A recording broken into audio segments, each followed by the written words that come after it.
It's a good thing that I am a Los Angeles Lakers fan now, because if I was a Mavs fan, I'd be really, really, really mad about the trade that they just made again, dealing Quentin Grimes to the Philadelphia 76ers for Caleb Martin and also giving up a second round pick. Now, I understand the argument for this trade, and I will try to give that side of the discussion as well, because I think it is worth discussing. But in my personal opinion, this is another bad trade.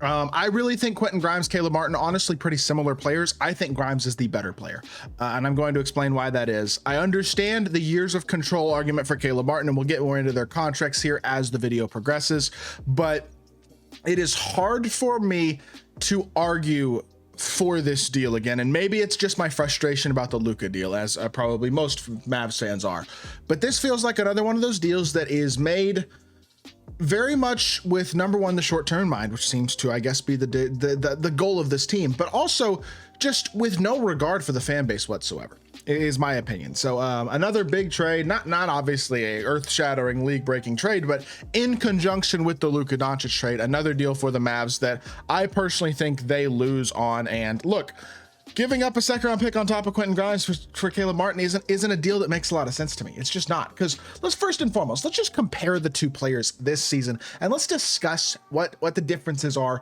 between them. Because in terms of their overall role and what they do, it's pretty similar. I mean, Quentin Grimes is what, 6'6", Caleb Martin's 6'7". Quentin Grimes, number one, has the availability advantage, first and foremost, more than anything else. I mean, I'll go right back to that comparison, but Caleb Martin, for his career, has never played more than 71 games in a season. In several of the last few seasons where he's been a legit role player, because you can kind of take the first couple years out a little bit more where he was on Charlotte, but 60 games, 71 games, 64 games, and now 31 of a possible 40 something, almost 50 for the Sixers. There are some availability concerns there, and I think they are valid.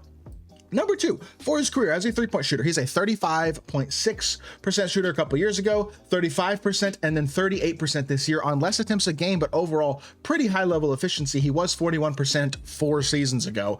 Not something I feel like I can take a lot from. He's not a bad shooter, but he is not a great shooter. Now, defensively, he's a high effort, good player. I do think he's a contributor. I'm not trying to sit here and act like Caleb Martin is not a useful player. He was a starter on a championship making team, and not a championship winning team, but a team that made the NBA Finals in the Miami Heat a couple years ago. And I think he can be a real contributor to this team. And look, I will also give the Mavs this.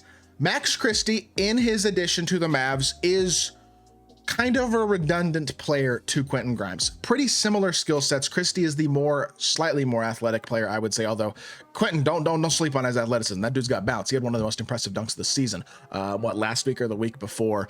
But overall, it's a trade where, look, I think you're getting the worst player overall. We can go back to this comparison to discuss that first and foremost, because number one, Quentin Grimes wins on the availability side. Number two, in 22 minutes per game this year versus 30 minutes per game for Caleb Martin. Overall, Quentin is more efficient. He is more efficient from 2-point range by a significant margin. He is more efficient from the 3 by 2 percentage points per game, just significantly more efficient across the board. He's a better free throw shooter. He's not as good of a rebounder, but per 36 minutes, he is. Per 36, he's a better passer. His assist to turnover ratio is just slightly better, although it's basically the exact same. He fouls about the same, I think, in per 36, and then he averages more points per game. And if we look at their per 36 numbers, Clinton is a 16 point per game guy, 6 rebounds, 3.4 assists. Caleb Martin per 36 is 10.7 points, 5.2 rebounds, 2.6 assists, and like I said, the assist to turnover ratio is about the same.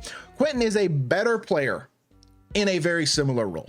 So I think that much we can ascertain for sure. He's the more efficient player. He's the better overall scorer. He's just a bit more productive across the board per minute. And so the argument, therefore, has to be based on contracts. Caleb Martin has 4 years of team control, or I guess 3 years after this year, where he has 2 years of team control after this year, and a third potential year where he has a player option at the age of 32 in 27-28. And so my thought process is, if I'm trying to play devil's advocate for this trade, that the idea here is to get somebody with more team control who might fit the timeline of this team for contention a bit more.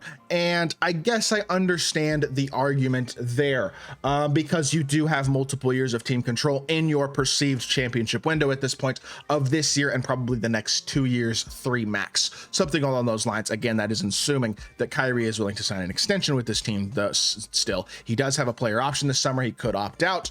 Will he do that? I have no idea. I hope not, as a still kind of Mavs fan. And at the beginning of the video, I said as a Lakers fan, I don't care anymore, but I do care. I'm still a Mavs fan. I'm a team fan of both teams, to be honest. Like that's where I am right now. I don't know which team I'm going to root for more.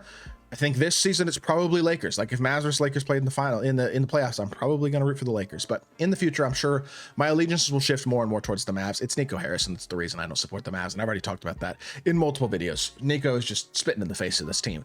But point being, when you give up a second round pick on top of the better player in the trade, that's brutal. I don't really care about the years of control, because here's the honest truth, y'all. Look, I get Quentin Grimes only making $4 million this year. He is a restricted free agent in the offseason.